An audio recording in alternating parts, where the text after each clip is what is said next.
Hey everyone, Rick here, and folks, we're back again. And in fact, if you watched my third run through of, oh yeah, that's right, Escape the Dark Castle, I actually filmed that about like an hour or two ago. I am doing what I don't normally do and recording these back to back because I am so enraged at especially the way that last one went. So here we go. Playthrough number 4. This is a solo playthrough. We're going to have two characters, both of them starting at 18 HP. Folks, we're throwing in a ton of extra content. Specifically, the collector's box, additional things, which we'll go over in a second, as well as the Kickstarter chapter cards. Okay, so first up, folks, there were 6 chapter cards from the original base game that we never got to see. We're going to put those in as part of our 15. Additionally, I counted it out. It looks like there's 8 Kickstarter exclusive chapter cards that we never saw, so that's going to get thrown in there as well. So if you can math, that is only 14 of the 15 we need to get a 15 card deck. So what does that mean? Well, we're going back to the big honkin' chapter card deck here, and I'm going to give this a big shuffle. In the 3 playthroughs we have gone through so far, we have seen all of these, but just the way the numbers worked, in order to get this 4th playthrough done, we are going to shuffle these up and take one and put it in there, and hopefully we'll see it again. Hopefully we don't die before we end up seeing it. Okay, so out of all these cards, there's like 39 cards here or so. I'm just going to sneak one. Who knows what it is? Put that in the deck as well. So this deck is a mix of old and new and very new. So this is our 15 card adventure chapter deck. And we'll see how this goes. And hopefully we'll be able to remember all the little things that we are going to have to do this time.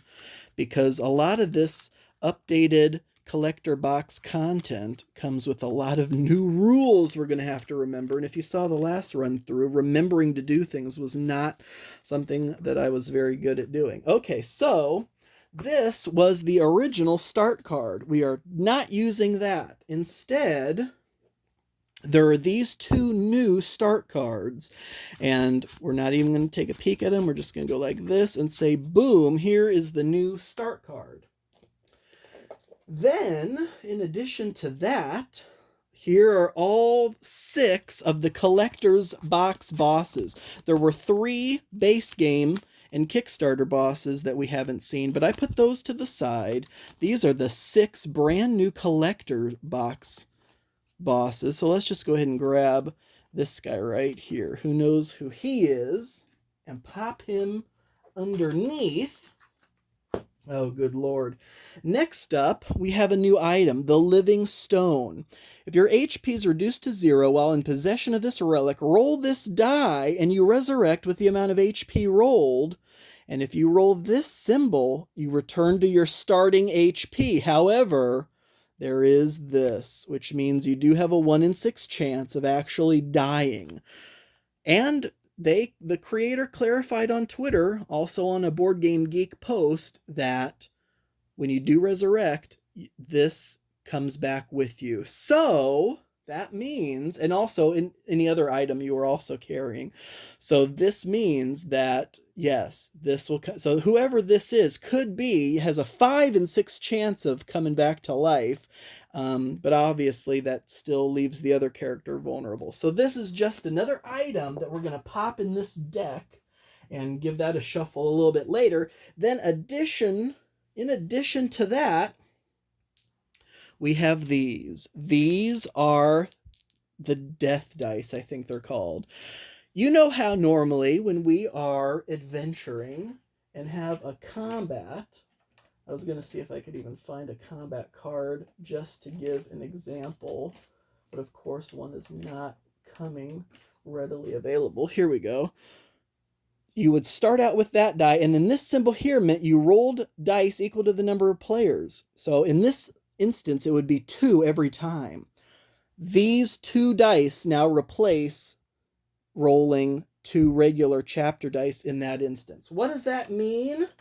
Well, it makes things a lot tougher, because if you notice, these dice have shields on them, which can only be knocked away with, I believe it said, a double, or 2 characters matching 2 singles to get rid of one of these shields. So a third of the dice are these shields, and then you have half the dice are shields, and half are duplicate symbols. So you'd have to get both of those dice in a single combat roll to get rid of it by combining 2 dice that have the same symbols on it. So folks, this is not going to be very good for us. Why would we want to make things even harder for ourselves? Well, because we do get something good. So we are going to pick, and I put characters we've already seen in this deck because we are going to hand pick a fantastic balanced team from every card possible. And then we are going, every character we choose is going to have some kind of flaw. Now, they're called flaws, but they're actually great. These are all one-time use abilities.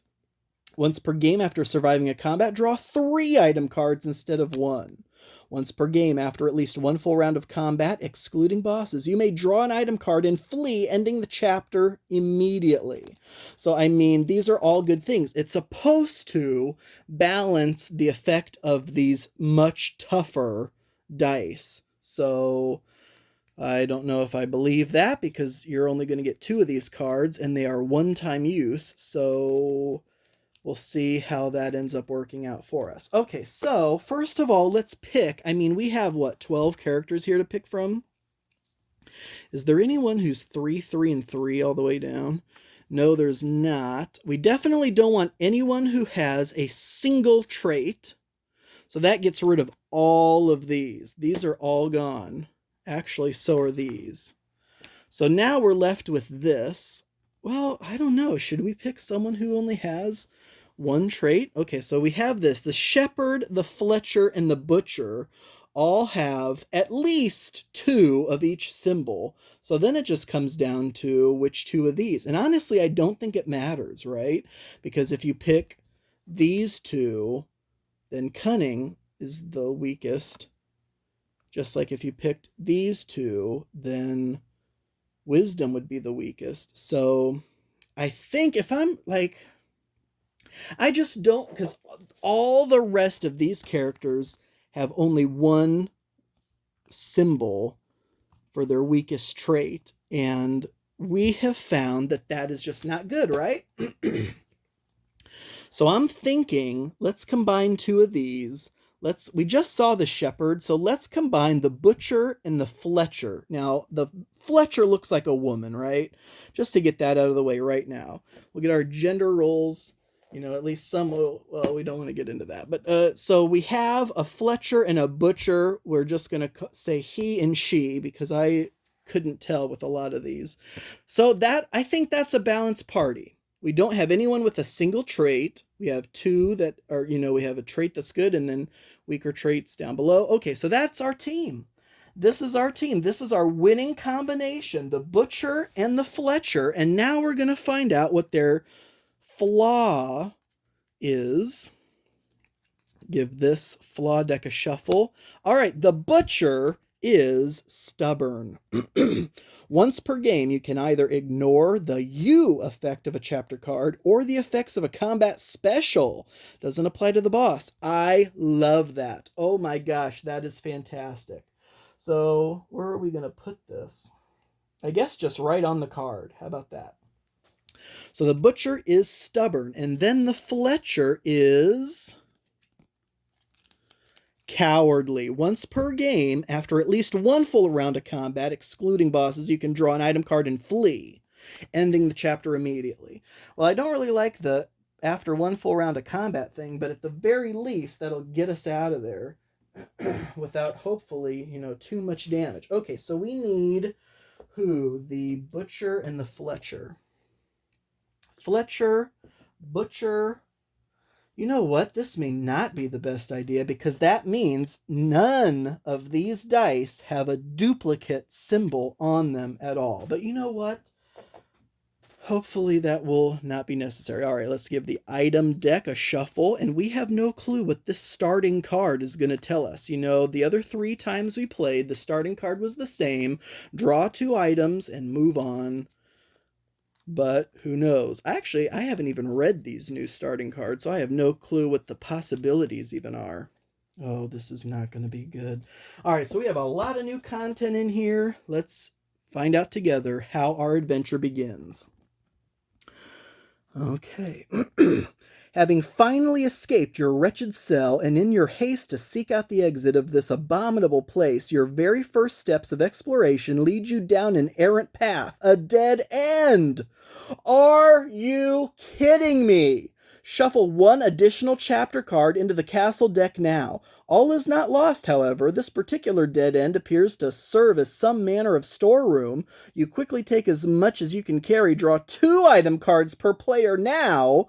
Strange distant sounds begin to fill the air, and you sense your absence has now been noticed by your captors. They're coming for you. Turn the first chapter card now. Oh my god. Oh my gosh, is this not absolutely insane? So we have to now go back to the big, huge... good lord. All right, we're shuffling the huge stack of the chapter cards. We're just going to grab this one. And now we have to shuffle this into our chapter deck. So now we have 16 chapters we have to get through before we can even get to the boss. Hopefully that chapter card we just drew was something simple like draw 2 items or something like that. But I have a feeling it's not. However, we do get 2 item cards per player. Holy cow. So here's 4 item cards. Let's divvy them up. We have an effervescent evasion potion. When you would take damage, discard this to avoid that damage entirely. Love that. Partially rotten apple, discard to restore 1 HP to your character. Love that. We have a cracked axe. In combat, roll a chapter die along with your character die every time you attack. Apply both results. Love that. However, it's 2-handed. Stale loaf of bread, discard to restore 2 HP to your character. Alright, so unfortunately this axe is 2-handed, which means we can't hold all this, and it's not one of those situations where, oh, just eat one of the foods, because we're at full health already. So obviously I want to keep this, avoid all damage, and I want to keep this, restore 2 HP. So unfortunately, I hate to do it, but we're going to get rid of this partially rotten apple. So boom, there that goes. Who gets the axe? The butcher or the Fletcher? Well, let's just go with the butcher. The butcher probably knows how to wield, cleavers and stuff. So hopefully the cracked axe will fit right in. And then the Fletcher will have the bread and the evasion potion. All right, so here we go. Starting layout, and we move on to chapter 1 of 16. Okay. Here we go. The familiar stench of the jailer fills the air, and he suddenly appears, the man who gave cruelty new meaning. As a group, nominate 2 players to try and trap this giant of a man.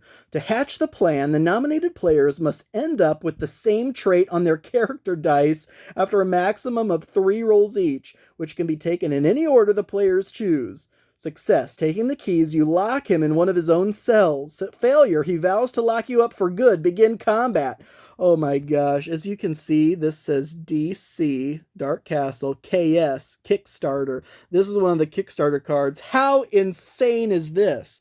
First of all, we forgot to say who was charging in first, and thankfully this card doesn't matter. So let's put this on someone now. Let's put this on the Fletcher because they have that potion to get out of wounds.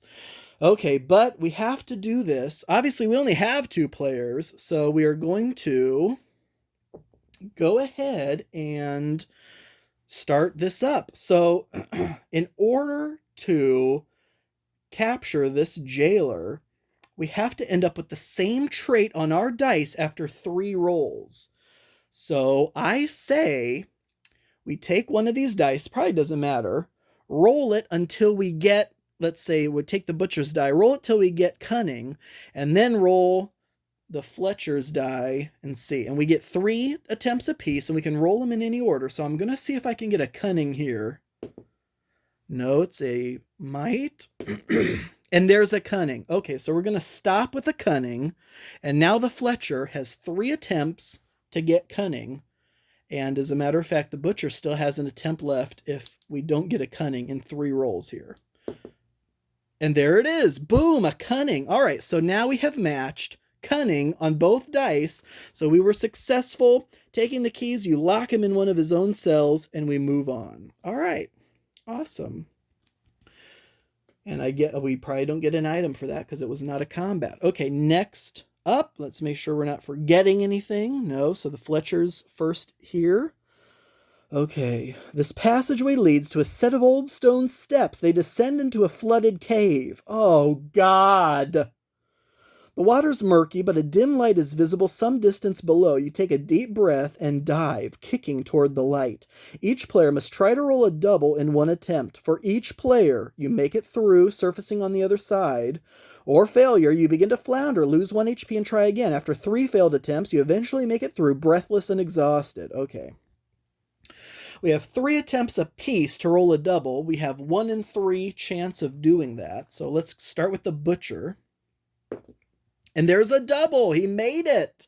No wounds. And the Fletcher. Here we go. Double. Hell yeah. Nice. All right. So we both made it to the other side. All right. Turning the page. Oh, God. You follow a tunnel which leads to a pitch-dark room. Your ears suddenly fill with maddening whispers, and spectral hands reach out toward you from every direction. As a group, choose one option. We could flee, running for our lives, but with an unseen hand, the specter reaches into your soul. All players lose 2 HP, or begin combat. 3 dice, and it does 3 wounds each time. I don't like this, because now we have to roll these death dice, and that's just not fair. That is insane. I hate these death dice. I hate this already. This is not going to go well for us. Just point blank. Oh, good Lord. What do we do? Do we take 2 HP now and move on, or do we fight this guy? All right, you know what? It's a new day. Let's fight him. He starts out with 1 wisdom, and he also starts out with 2 of these death dice. Oh, gosh. And of course, it's 2 double symbols like this. So essentially, we have to get rid of 5 symbols. I mean, this is absolutely insane. However, the cracked axe gives us an extra die. Okay, here we go. Let's just go ahead and get right into this. We can, don't forget, once per game, we can ignore either the U effect of a chapter card or the combat special, but none of that applies here. So here we go. Let's see how much of that we can get rid of. Oh my gosh, we actually got rid of a decent chunk of it, and we rolled shield. So we're not going to take any wounds, and we're getting rid of a wisdom. Oh, shoot. Are you kidding me? See, this is the unfortunate part. In order to get rid of these death dice, we have to be able to get like this, like you can't just get rid of a might on here. It has to be both of those symbols. So for example, this would get rid of that die that has a might and a wisdom. So boom, that one is gone. But unfortunately, this doesn't get rid of any of those. So this is not going to be good. We both got shields though, which was the good thing. But, oh, this is not going to be good. How is that even fair? That's just unbelievable. And here we go again. Look at that. Not a single thing to be gotten rid of there. And now we're going to take a sheet ton of damage. Okay, so should we use this? Okay, so the Fletcher's going to use this evasion potion and avoid taking 3 wounds. The Butcher is going to take 1, 2, 3 wounds, and we're going to try again.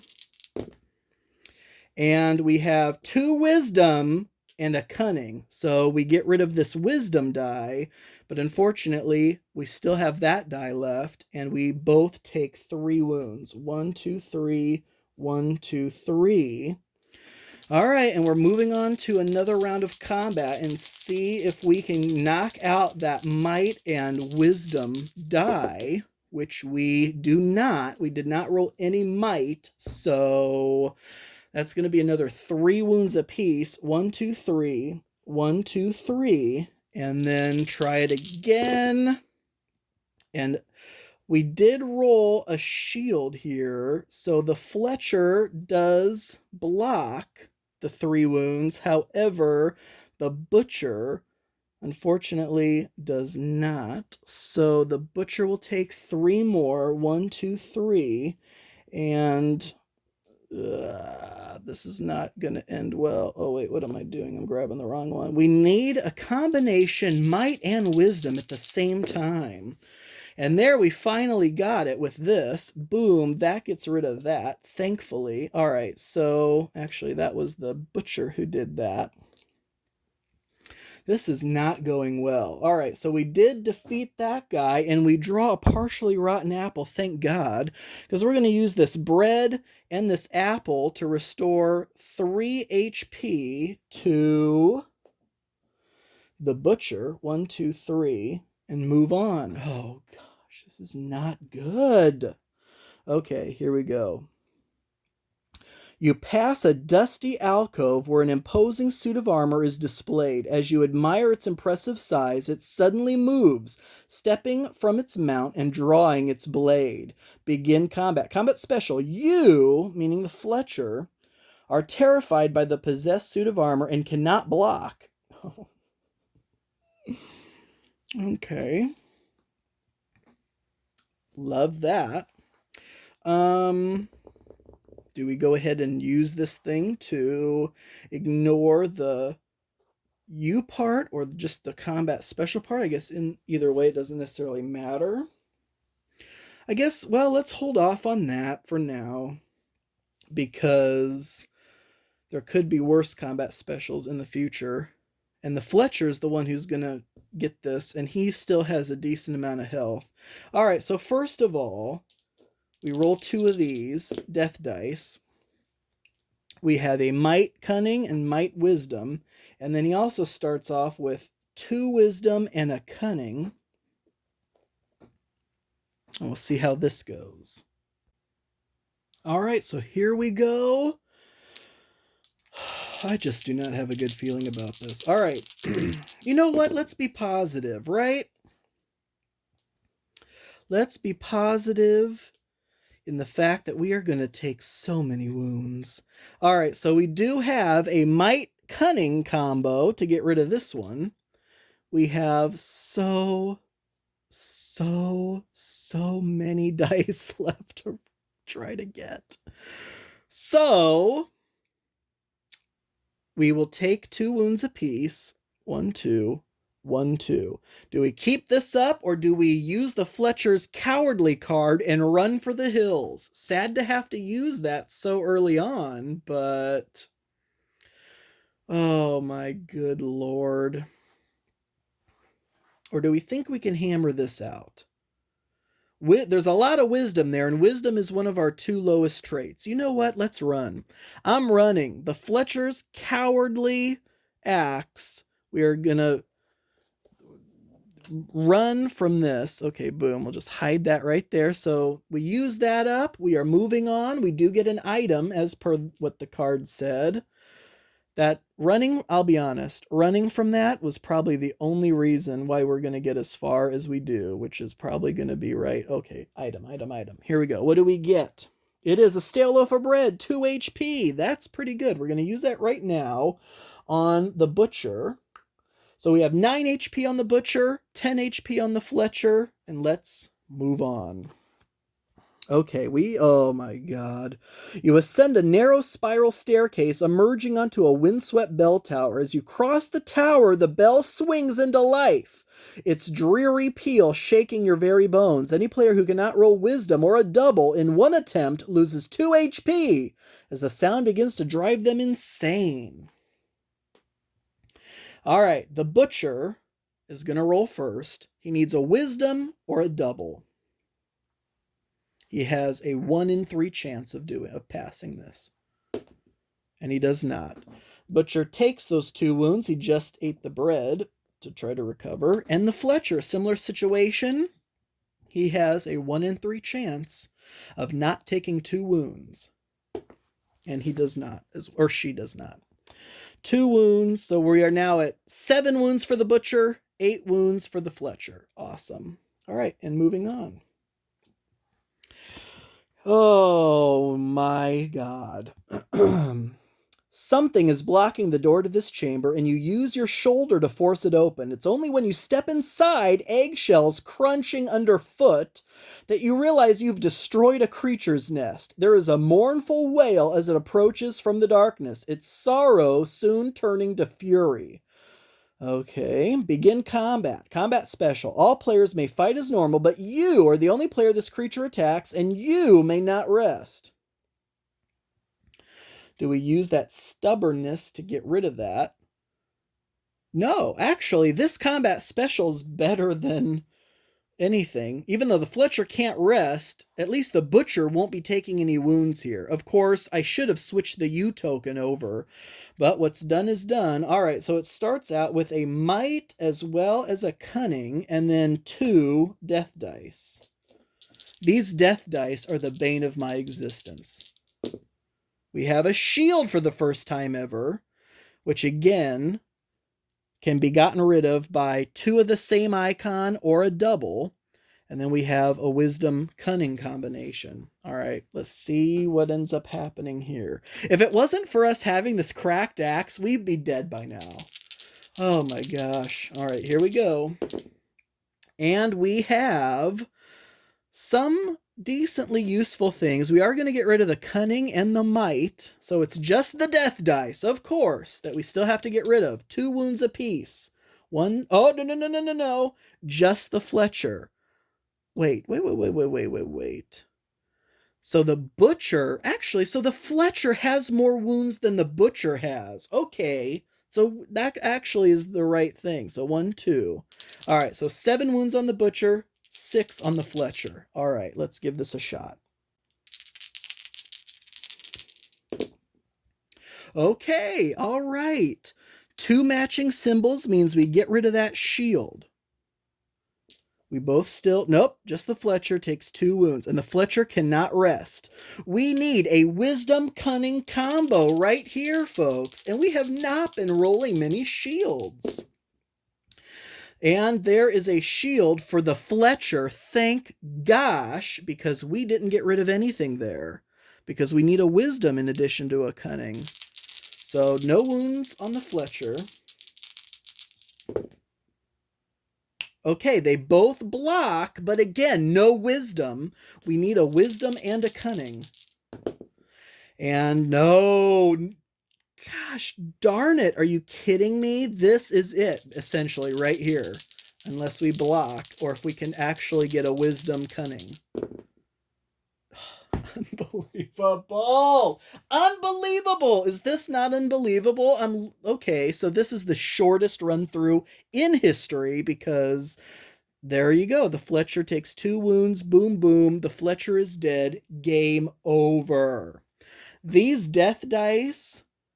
I mean, it says in the rules, use the death dice, and if you do, use the character flaws. Or vice versa, you want to use the character flaws, which give you a little edge, use the death dice. Well, at least from my experience here now, those do not equate to an equal situation. I mean, good Lord. So I do like the character flaws. In fact, I think that they are almost necessary in a regular game with the way we've been rolling. But these death dice, this is absolutely a bigger challenge. I almost wonder if the ratio of having more players, even though that would mean more death dice, if that would still end up being easier than the way it is right now. Because with 2 characters, can you imagine without this extra axe die we had, just these 2 dice to try to get rid of like 4 combinations of symbols? I mean, that's absolutely insane. Well, there we would have gotten rid of this one. But I mean, so that's it, folks. Thank you all so much for watching. We will continue to do this, maybe without the death dice. We still have 3 expansions worth of content to go through. I would still like to beat the base game at least once before we move on to an expansion, but we'll see. So anyway, thank you all so much for watching. I do truly appreciate it, and until next time.